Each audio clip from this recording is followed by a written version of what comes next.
Ono pokaže još. Kako pokažeš ti još? S koliko prstića? 3? Ono pokaže još. Još. Sad će ti brati dati još.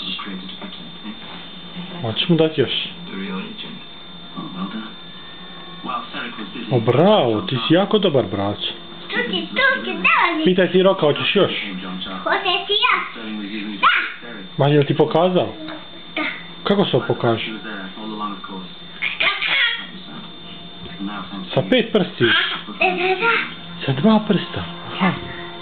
Ako nije znao da da prsti. Ma ne ti sam, Roko, recimo. Ti ćeš mu gledati.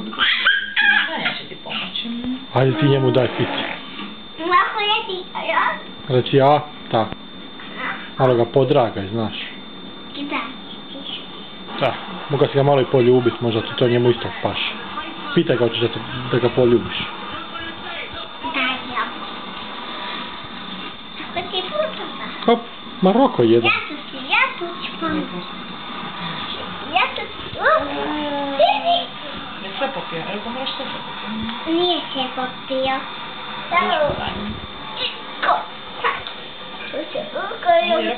Ko?